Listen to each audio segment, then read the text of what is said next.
Everyone, welcome back my channel. ಇವತ್ತಿನ ಡೇನ start ಮಾಡೋಣ. ಇವತ್ತು ಬೆಳಗ್ಗೆ ಎದ್ದ ತಕ್ಷಣನೇ ಹೆಲ್ತಿ ಡ್ರಿಂಕ್ನ ಕುಡ್ಕೊಂಡು ಸ್ವಲ್ಪ ಬೆಚ್ಚಗಿರೋ ನೀರಿಗೆ ಅರಿಶಿನ ಹಾಕ್ಕೊಂಡು ಕುಡಿದೆ. ಆನಂತರ ಹಸ್ಬೆಂಡ್ಗೆ ಟೀ ಮಾಡಿಕೊಡೋಣ ಅಂತ ಬಂದಿದ್ದೆ. ಟೀನ ಮಾಡಿಕೊಟ್ಟು ಆನಂತರ ತಿಂಡಿನ ಮಾಡೋದಕ್ಕೆ ಸ್ಟಾರ್ಟ್ ಮಾಡಬೇಕು. ಇವತ್ತು ಸ್ವಲ್ಪ ಹೊಲದ ಕೆಲಸಕ್ಕೆ ಜನ ಬಂದಿದ್ದಾರೆ. ಅವರಿಗೂ ಕೂಡ ಎಲ್ರಿಗೂ ಸೇರಿಸಿನೇ ತಿಂಡಿನ ಮಾಡ್ಕೋಬೇಕು. ಇವತ್ತು ಪಲಾವ್ನ ಮಾಡೋಣ ಅಂದ್ಕೊಂಡು ವೆಜಿಟೇಬಲ್ಸ್ ಎಲ್ಲ ಕಟ್ ಮಾಡೋಣ ಅಂತ ತೆಗೆದಿಟ್ಕೊಂಡಿದ್ದೀನಿ. ಇವಾಗ ಇದನ್ನೆಲ್ಲ ಕಟ್ ಮಾಡಿಬಿಟ್ಟು ಆನಂತರ ರುಬ್ಬೇಕಾಗಿರೋದನ್ನ ರುಬ್ಕೊಂಡು ಆನಂತರ ಒಗ್ಗರಣೆಗೆ ಇಟ್ಕೊಳ್ಳೋಣ. ಇವಾಗ ಬೀನ್ಸು, ಕ್ಯಾರೆಟು, ಬೀಟ್ರೋಟು ಇದನ್ನೆಲ್ಲ ಕಟ್ ಮಾಡ್ಕೊಬಿಡೋಣ. ಫಸ್ಟು ಕೊತ್ತಂಬರಿ ಸೊಪ್ಪು ಮತ್ತು ಈರುಳ್ಳಿ, ಬೆಳ್ಳುಳ್ಳಿ, ಹಸಿಮೆಣಸಿನ್ಕಾಯಿ, ಶುಂಠಿ ಇಷ್ಟನ್ನು ತೊಗೊಂಡಿದ್ದೀನಿ. ಇದನ್ನೆಲ್ಲ ನೀಟಾಗಿ ತೊಳೆದ್ಬಿಟ್ಟು ಕಟ್ ಮಾಡಿ ತೊಳೆದಿಟ್ಕೊಬಿಡೋಣ. ಆನಂತರ ಒಗ್ಗರಣೆಗೆ ಹಾಕೋದಕ್ಕೆ ಸರಿ ಆಗುತ್ತೆ. ಇವಾಗ ನೀಟಾಗಿ ಇದನ್ನೆಲ್ಲ ಬೀನ್ಸ್ದು ಇದೇನು ನಾರು ಬರುತ್ತೋ ಅದನ್ನೆಲ್ಲ ತೆಗೆದ್ಬಿಟ್ಟು ನನಗೆ ಎಷ್ಟೆಷ್ಟು ಉದ್ದ ಬೇಕೋ ಅಷ್ಟುದ್ದಕ್ಕೆ ಕಟ್ ಮಾಡಿ ತೆಗೆದಿಟ್ಕೊಬಿಡ್ತೀನಿ. ಕಟ್ ಮಾಡೋದಿದ್ರೆ ಚಾಕಲ್ಲಿ ಕಟ್ ಮಾಡ್ಬೋದು, ಇಲ್ಲಾಂದರೆ ಹಾಗೇನೆ ಮುರಿದು ಕೂಡ ಕೈಯಲ್ಲಿ ಹಾಕ್ಬೋದು. ನಾನು ಹಾಗೇನೆ ಕೈಯಲ್ಲಿ ಮುರಿದೇ ಹಾಕ್ತೀನಿ. ಅದು ಸೌಂಡ್ ಕೇಳೋಕ್ಕೆ ಒಂಥರ ಚೆಂದ, ಚಟ್ ಚಟ್ ಚಟ್ ಅಂತ ಇರುತ್ತಲ್ಲ, ಅದಕ್ಕೆ ನಾನು ಹಾಗೇನೆ ಮುರಿದು ಹಾಕ್ಕೊಳ್ತೀನಿ. ಪಲಾವ್ಗೆ ಸ್ವಲ್ಪ ಬೀನ್ಸ್ ಉದ್ದ ಸಿಕ್ಕಿದ್ರೇ ಚೆನ್ನಾಗಿರುತ್ತೆ. ನನಗೆ ಆ ಥರನೇ ಇಷ್ಟ ಆಗುತ್ತೆ. ಹಾಗಾಗಿ ಈ ರೀತಿ ಮುರಿದೇನೆ ಹಾಕ್ತೀನಿ. ಆಗ ಸ್ವಲ್ಪ ಉದ್ದ ಬರುತ್ತೆ. ಚಾಕಲ್ಲಿ ನಾವು ಯಾವುದೇ ಉದ್ದ ಕಟ್ ಮಾಡೋಕೆ ಹೋದ್ರೂ ಅಯ್ಯೋ ಇಷ್ಟೊಂದು ಉದ್ದ ಅನಿಸ್ಬಿಡುತ್ತೆ, ಇಲ್ಲಾಂದರೆ ಇಷ್ಟೊಂದು ಚಿಕ್ಕದಾಗ್ಬಿಡುತ್ತಲ್ಲ ಅನಿಸ್ಬಿಡುತ್ತೆ. ಹಾಗಾಗಿ ಈ ರೀತಿ ಕೈಯಲ್ಲಿ ಮುರಿದು ಹಾಕಿದರೆ ಚೆನ್ನಾಗಿ ಬರುತ್ತೆ. ನಂತರ ಒಂದು ಮಿಕ್ಸಿ ಜಾರ್ಗೆ ಶುಂಠಿ, ಬೆಳ್ಳುಳ್ಳಿ, ಹಸಿಮೆಣಸಿನ್ಕಾಯಿ, ಟೊಮೊಟೊ ಇಷ್ಟನ್ನು ಸೇರಿಸ್ಕೊಂಡು ರುಬ್ಕೊಳ್ತೀನಿ. ಆ ಟೊಮೊಟೊ ಮಿಕ್ಸ್ ಮಾಡಿದರೆ ರೈಸ್ಗೆಲ್ಲ ಚೆನ್ನಾಗಿ ಅಂಟ್ಕೊಳುತ್ತೆ ಅಂತ ನಾನು ಈ ರೀತಿ ಜಾಸ್ತಿ ಪಲಾವ್ ಮಾಡಿದಾಗ ಈ ರೀತಿ ರುಬ್ಕೊಳ್ತೀನಿ. ಒಂದು 6 ಟೊಮೊಟೊನ ರುಬ್ಬಕ್ಕೆ ಹಾಕಿದ್ದೀನಿ, ದಪ್ಪು ಟೊಮೊಟೊನ. ಇದನ್ನು ಮಿಕ್ಸಿ ಮಾಡಿಕೊಂಡು ತೆಗೆದಿಟ್ಕೊಳ್ತೀನಿ. ನೋಡಿ, ಈ ರೀತಿ ರೆಡ್ ಕಲರ್ ಬಂದಿದೆ. ಇದಕ್ಕೆ ಅರಿಶಿನ ಕೂಡ ಹಾಕಿನೇ ನೀವು ಮಿಕ್ಸ್ ಮಾಡ್ಕೋಬೋದು. ಇವಾಗ ಒಂದು ಪಾತ್ರೆ ಇಟ್ಕೊಂಡಿದ್ದೀನಿ, ದೊಡ್ಡ ಪಾತ್ರೆ ಇಟ್ಕೊಂಡಿದ್ದೀನಿ. ಇಲ್ಲಿ 1.5 ಸೇರಿನಷ್ಟು ಅಕ್ಕಿನ ತೊಗೊಂಡಿದ್ದೀನಿ. ಅಂದರೆ ಗ್ಲಾಸಲ್ಲಿ ಹೇಳೋದಾದರೆ ಒಂದು ದೊಡ್ಡ ಗ್ಲಾಸಲ್ಲಿ 6 ಲೋಟ ತೊಗೊಂಡಿದ್ದೀನಿ ಅಕ್ಕಿನ. ಇವಾಗ ಇದಕ್ಕೆ ಸ್ಪೈಸಸ್ ಏನು ಬೇಕೋ ಅದನ್ನೆಲ್ಲ ಆ್ಯಡ್ ಮಾಡ್ಕೊಳ್ತಿದ್ದೀನಿ. ಮಸಾಲ, ಪಲಾವ್ ಎಲೆ, ಹಾಗೆ ಚಕ್ಕೆ, ಒಂದು ಸ್ವಲ್ಪ ಮೆಣಸು, ಒಂದು ಸ್ವಲ್ಪ ಲವಂಗ, ಹಾಗೆ ಮರಾಠಿ ಮೊಗ್ಗು, ಚಕ್ರ ಹೂವು ಇಷ್ಟನ್ನು ತೊಗೊಂಡಿದ್ದೀನಿ, ಸ್ಟಾರ್ ಫ್ಲವರು. ಆನಂತರ ಸ್ವಲ್ಪ ಕರಿಬೇವು, ಸಾಸಿವೆನ ಸೇರಿಸ್ಕೊಳ್ತೀನಿ. ಇದು ನೀಟಾಗಿ ಬೇಯೋ ಥರ ಚಟಪಟ ಅನ್ನೋವರೆಗೂ ಬಿಟ್ಟು ಆನಂತರ ಏನು ಕಟ್ ಮಾಡ್ಕೊಂಡಿರೋಂಥ ಈರುಳ್ಳಿನ ಸೇರಿಸ್ಕೊಳ್ತೀನಿ. ಅದನ್ನು ಕೂಡ ನೀಟಾಗಿ ಮಿಕ್ಸ್ ಮಾಡ್ಕೊಬೇಡ. ಜಾಸ್ತಿ ಮಾಡೋದ್ರಿಂದ ಸ್ವಲ್ಪ ಟೈಮು ಹಿಡಿದ್ಬಿಡುತ್ತೆ. ಹಾಗಾಗಿ ಬೇಗನೆ ಮಾಡೋಕ್ಕೆ ಸ್ಟಾರ್ಟ್ ಮಾಡಿದ್ದೀನಿ. ನೋಡೋಣ ಎಷ್ಟು ಬೇಗ ಮುಗಿಯುತ್ತೆ ಅಂತ. ಈರುಳ್ಳಿ ಬೆಂದ ತಕ್ಷಣವೇ ಇದು ರುಬ್ಬಿಟ್ಕೊಂಡಿರೋಂಥ ಖಾರ ಮಿಶ್ರಣ ಏನಿದೆ, ಶುಂಠಿ, ಬೆಳ್ಳುಳ್ಳಿ, ಹಸಿಮೆಣಸಿನ್ಕಾಯಿ, ಟೊಮೊಟೊ ಅದನ್ನೆಲ್ಲ ಸೇರಿಸ್ಕೊಳ್ತಿದ್ದೀನಿ. ಅದನ್ನು ಸೇರಿಸ್ಕೊಂಡು ಹಾಗೆ ಬಿಟ್ಬಿಡೋಣ. ಅದಕ್ಕೆ ನೀರು ಹಾಕೋದು ಬೇಡ, ಸ್ವಲ್ಪ ಎಣ್ಣೆಲೆ ಹಾಗೆ ಬೇಯಬೇಕಿದ್ದು. ಈ ರೀತಿ ಆಗಿದೆ. ಇವಾಗ ಇದಕ್ಕೆ ಇದು ಖಾರ ಬೆಂದ ತಕ್ಷಣವೇ ಇದಕ್ಕೆ ಸ್ವಲ್ಪ ನೀರನ್ನ ಸೇರಿಸ್ಕೊಳ್ಳೋಣ. ಅದೇನು ಜಾರನ್ನ ತೊಳೆದಿರಲಿಲ್ಲ, ಇನ್ನೂ ಹಾಗೆ ಇಟ್ಟಿದ್ದೀನಿ. ಅದಕ್ಕೆ ಸ್ವಲ್ಪ ನೀರನ್ನ ಸೇರಿಸ್ಕೊಂಡು ಅದರೊಳಗಡೆ ಸೇರಿಸ್ಕೊಬಿಡೋಣ. ಅದಕ್ಕೂ ಮುಂಚೆ ಈಗ ಕಟ್ ಮಾಡ್ಕೊಂಡಿರೋವಂಥ ತರಕಾರಿಗಳನ್ನೆಲ್ಲ ಅದರೊಳಗಡೆ ಸೇರಿಸ್ಕೊಬಿಡ್ತೀನಿ.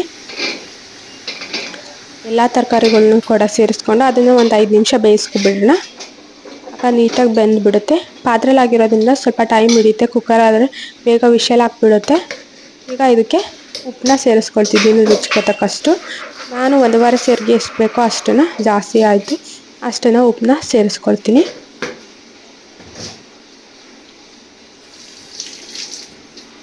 ಇದನ್ನು ನೀಟಾಗಿ ಮಿಕ್ಸ್ ಮಾಡ್ಕೊಳ್ಳೋಣ, ಎಲ್ಲ ಕಡೆ ಹರಡೋ ಥರ.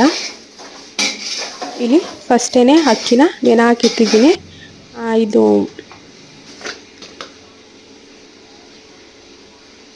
ಇಲ್ಲಿ ಒಂದು 2 ಸ್ಪೂನಷ್ಟು ಅಚ್ಚ ಖಾರದ ಪುಡಿನ ಸೇರಿಸ್ಕೊಳ್ತಿದ್ದೀನಿ. ಹಾಗೆ 2 ಸ್ಪೂನಷ್ಟು ಧನಿಯಾ ಪುಡಿ ಕೂಡ ಸೇರಿಸ್ಕೊಳ್ತಿದ್ದೀನಿ, ಟೇಸ್ಟಿ ಚೆನ್ನಾಗಿರುತ್ತೆ ಅಂತ.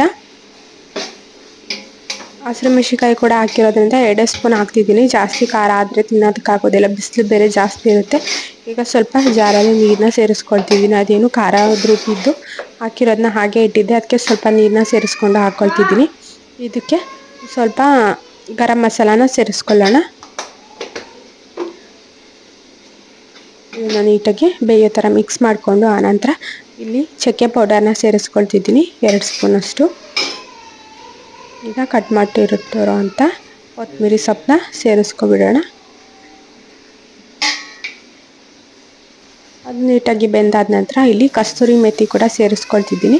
ನಾನು ಜಾಸ್ತಿ ಮಾಡ್ತಿರೋದ್ರಿಂದ ಜಾಸ್ತಿನೇ ಸೇರಿಸ್ಕೊಳ್ತಿದ್ದೀನಿ. ನನಗೆ ಪಲಾವಲ್ಲಿ ಕಸ್ತೂರಿ ಮೆಥಿ ಅಥವಾ ಮೆಂತ್ಯ ಸೊಪ್ಪಿದ್ದರೆ ಮೆಂತ್ಯ ಸೊಪ್ಪನ್ನೇ ಹಾಕ್ಕೊಳ್ತೀನಿ.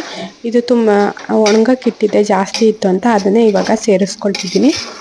ಇದು ನೀಟಾಗಿ ಈಗ ಬೆಂದಿದೆ. ಇದಕ್ಕೆ ಈಗ ಅಕ್ಕಿನ ಈ ರೀತಿ ನೀರು ಹಾಕಿಟ್ಕೊಂಡಿದ್ದೆ ಫಸ್ಟೇ.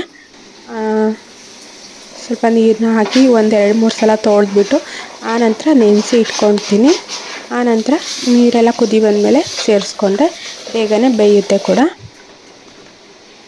ಈ ನೀರನ್ನ ಹಾಗೆ ತೆಗೆದಿಟ್ಕೊಬಿಡ್ತೀನಿ. ಅಕ್ಕಿ ತೊಳೆದಿರೋ ನೀರನ್ನ ನಾನು ಆಮೇಲೆ ಗಿಡಗಳಿಗೆ ಹಾಕ್ಕೊಳ್ತೀನಿ ಫ್ರೀ ಆದಾಗ ತಿಂಡಿ ಎಲ್ಲ ಮುಗಿಸಿ. ಇದಕ್ಕೆ 1 ಕಪ್ಪಷ್ಟು ಮೊಸರನ್ನ ಸೇರಿಸ್ಕೊಳ್ತಿದ್ದೀನಿ. ನಾನು ಜಾಸ್ತಿ ಆಗಿರೋದ್ರಿಂದ ಸ್ವಲ್ಪ ಜಾಸ್ತಿನೇ ಸೇರಿಸ್ಕೊಳ್ತಿದ್ದೆ. ನೀವು ನೋಡಿಕೊಂಡು ಸೇರಿಸ್ಕೊಳ್ಳಿ ನೀವು ಹಾಕೋದಾದರೆ. ಈ ರೀತಿ ಮಾಡಿದ್ರಂತೂ ಸಖತ್ತಾಗಿರುತ್ತೆ ಪಲಾವ್ ಅಂತೂ. ಈಗ ಇದನ್ನ ಮುಚ್ಚಿ 5 ನಿಮಿಷ ಬೇಯಿಸ್ಕೊಳ್ಳೋಣ. ಇದಕ್ಕೆ ಈಗ ಬೆಂದಾದ ನಂತರ ನೀರನ್ನ ಸೇರಿಸ್ಕೊಳ್ತಿದ್ದೀನಿ.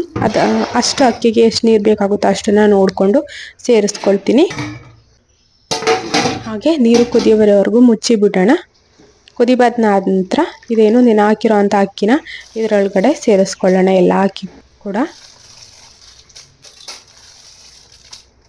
ಅದನ್ನು ಸೇರಿಸ್ಕೊಂಡು 1 ರೌಂಡ್ ಹಾಕಿ ತಿರುಗಿಸ್ಬಿಟ್ಟು ಆನಂತರ ಡಕ್ಕನ್ನು ಕ್ಲೋಸ್ ಮಾಡಿ 10 ನಿಮಿಷ ಹಾಗೆ ಸ್ವಲ್ಪ ಸ್ಲಿಮ್ಮಲ್ಲಿಟ್ಟು 5 ನಿಮಿಷ ಹಾಗೆ ಬಿಡೋಣ.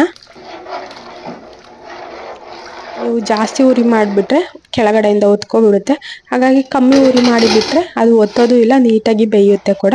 ಹಾಗಾಗಿ ನಾನು ಈ ರೀತಿ ಮಾಡ್ಕೊಳ್ತೀನಿ. ಇವಾಗ ಅರ್ಧ ನೀರೆಲ್ಲ ಹಿಂಗಿದೆ, ಇನ್ನೂ ಸ್ವಲ್ಪ ನೀರು ಹಿಂಗಬೇಕು. ಈಗ ಒಂದು ಸಲ ತಿರುಗಿಬಿಟ್ಟು ಮತ್ತೆ ಡಕ್ಕನ್ನು ಕ್ಲೋಸ್ ಮಾಡಿಬಿಟ್ಟು ಹಾಗೆ ಬಿಟ್ಬಿಡೋಣ.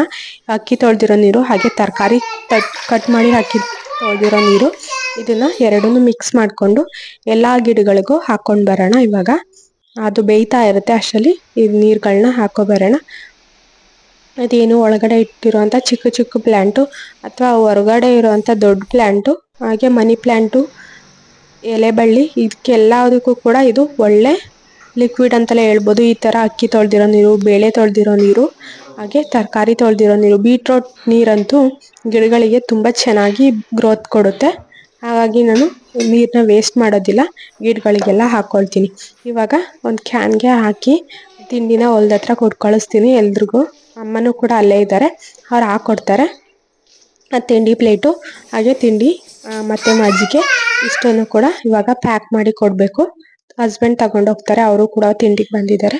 ಅವರು ತಿಂಡಿ ತಿನ್ಕೊಂಡು ತಿಂಡಿನ ತಗೊಂಡೋಗ್ತಾರೆ.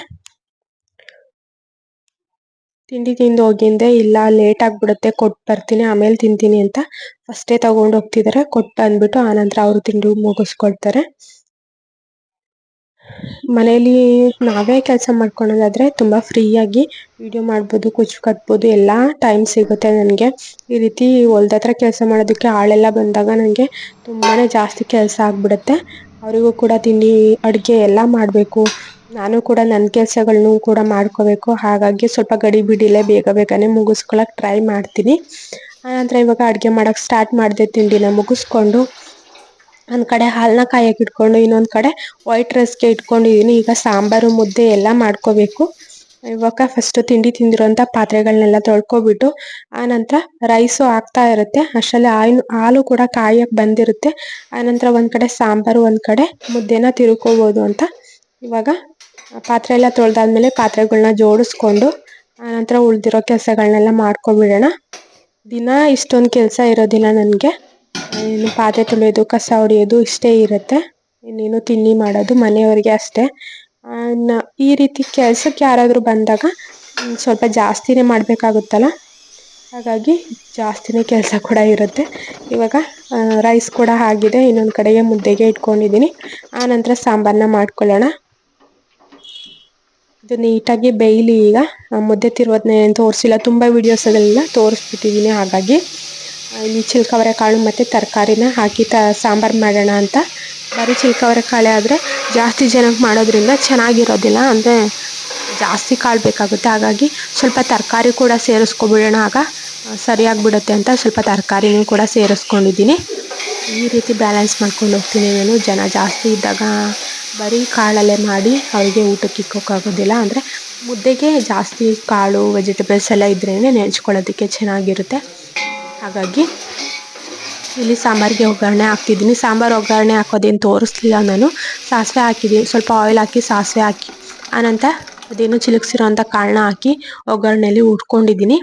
ಇವಾಗ ಸ್ವಲ್ಪ ಕರಿಬೇವು ಕೂಡ ಸೇರಿಸ್ಕೊಂಡಿದ್ದೀನಿ. ಹಾಗೆ ರುಬ್ಬಿಟ್ಟಿರೋಂಥ ಖಾರನ ಸೇರಿಸ್ಕೊಳ್ತಿದ್ದೀನಿ. ಇಲ್ಲಿ ಖಾರ ರುಬ್ಬೋದಕ್ಕೆ ನಾನು ತೆಂಗಿನಕಾಯಿ ತುರಿ, ಒಂದು ಟೊಮೊಟೊನ ಇಲ್ಲಿ ಅತ್ತೆ ಸೇರಿಸ್ಕೋಬೇಡ ಅಂತಾರೆ, ಹುಳಿ ಆಗ್ಬಿಡುತ್ತೆ ಅಂತ ಸಾಂಬಾರಿಗೆ. ಅಂದರೆ ಬೇಳೆ ಸಾಂಬಾರಿಗೆ ನಾನು ಒಂದು ಟೊಮೊಟೊ ಹಾಕ್ಕೊಂಡಿದ್ದೀನಿ. ಹಾಗೆ ಈರುಳ್ಳಿನ ಸೇರಿಸ್ಕೊಂಡಿದ್ದೀನಿ. ಅಚ್ಚ ಖಾರದ ಪುಡಿ ಮತ್ತು ಧನಿಯಾ ಪುಡಿ, ಸ್ವಲ್ಪ ಶುಂಠಿ ಹಾಗೆ ಬೆಳ್ಳುಳ್ಳಿನ ಇಷ್ಟನ್ನು ಸೇರಿಸ್ಕೊಂಡು ಖಾರನ ರುಬ್ಕೊಂಡಿದ್ದೀನಿ. ಇವಾಗ ಕಟ್ ಮಾಡಿ ಇಟ್ಟಿರೋಂಥ ತರಕಾರಿ ಕೂಡ ಸೇರಿಸ್ಕೊಂಡು ಖಾರ ಕುದಿ ಬಂದಿದೆ. ಇದಕ್ಕೆ ಬೇಕಾದಷ್ಟು ನೀರನ್ನ ಕೂಡ ಸೇರಿಸ್ಕೊಂಡಿದ್ದೀನಿ. ಈಗ ಇದು ಸಾಂಬಾರು ರೆಡಿಯಾಗಿದೆ. ಇದಕ್ಕೆ ಉಪ್ಪನ್ನ ಸೇರಿಸ್ಕೊಂಡು ಇನ್ನೊಂದ್ಸಲ ಕುದಿ ಬಂದಮೇಲೆ ಆಫ್ ಮಾಡ್ಕೊಬಿಟ್ರೆ ಸಾಂಬಾರು ರೆಡಿ ಆಗಿಬಿಡ್ತು. ಆನಂತರ ಇವಾಗ ಊಟ ಎಲ್ಲ ಮುಗಿಸ್ಬಿಟ್ಟು ಆನಂತರ ನಾನು ಫ್ರೀ ಆದೆ. ಆಲ್ರೆಡಿ 4 ಗಂಟೆ ಆಗೋಕ್ಕೆ ಬಂತು. ಇವಾಗ ಮೇಲ್ಗಡೆ ಬಂದು ಗಿಡಗಳಿಗೆಲ್ಲ ನೀರನ್ನ ಹಾಕ್ತಾ ಇದ್ದೆ. ಅದೇನು ನೀರನ್ನ ತೆಗ್ದಿಟ್ಕೊಂಡಿದ್ನಲ್ಲ, ಅದ್ರ ಜೊತೆಗೆ ಒಂದು ಬಕೆಟ್ ಫುಲ್ ನೀರನ್ನ ತಗೊಂಡು ಎಲ್ಲ ಗಿಡಗಳಿಗೂ ಕೂಡ ಹಾಕೋಣ ಅಂತ ಅದನ್ನು ಮಿಕ್ಸ್ ಮಾಡ್ಕೊಂಡಿದ್ದೀನಿ. ತುಂಬ ಜಾಸ್ತಿನೇ ಗಿಡಗಳಿದೆ ಮೇಲ್ಗಡೆ ಅಂತೂ, ಅದಕ್ಕೆಲ್ಲ ಹಾಕ್ಬೇಕಲ್ವ, ಹಾಗಾಗಿ ಜಾಸ್ತಿನೇ ನೀರನ್ನ ಮಾಡ್ಕೊಂಡಿದ್ದೀನಿ. ದಿಯಾನು ಕೂಡ ಹೆಲ್ಪ್ ಮಾಡ್ತಿದ್ದಾಳೆ ನನಗೆ, ಮಮ್ಮಿ ನಾನು ನೀರನ್ನ ಹಾಕ್ತೀನಿ ಅಂತ. ಅವಳು ಕೂಡ ಅಂಗನವಾಡಿಗೆ ಹೋಗಿ ಬಂದಿದ್ದಾಳೆ. ಇವಾಗಂತೂ ಕಿತಾಪತಿ ಮಾಡ್ತಾನೆ ಇರ್ತಾಳೆ. ಇನ್ನೇನು ಅವಳನ್ನ ಕಂಟ್ರೋಲ್ ಮಾಡೋದೆ ಇವತ್ತಿನ ಕೆಲಸ ಎಲ್ಲ. ಇನ್ನೇನು ನನ್ನ ಕೆಲಸಗಳೆಲ್ಲ ಮುಗೀತು. ಇವತ್ತಿನ ಡೇನ ಇಷ್ಟಕ್ಕೆ ಕಂಪ್ಲೀಟ್ ಮಾಡ್ತಾ ಇದ್ದೀನಿ. ನೆಕ್ಸ್ಟ್ ವಿಡಿಯೋ ಸಿಗೋಣ. ಈ ವಿಡಿಯೋ ಇಷ್ಟ ಆಗಿದ್ರೆ ಲೈಕ್ ಮಾಡಿ, ಸಬ್ಸ್ಕ್ರೈಬ್ ಮಾಡೋದನ್ನ ಮರಿಬೇಡಿ. Thank you guys. Next video ಸಿಗೋಣ. Bye bye. ಎಲ್ರಿಗೂ ಈ ವಿಡಿಯೋ ಇಷ್ಟ ಆಗಿದೆ ಅಂದ್ಕೊಳ್ತೀನಿ. Love you. Bye bye.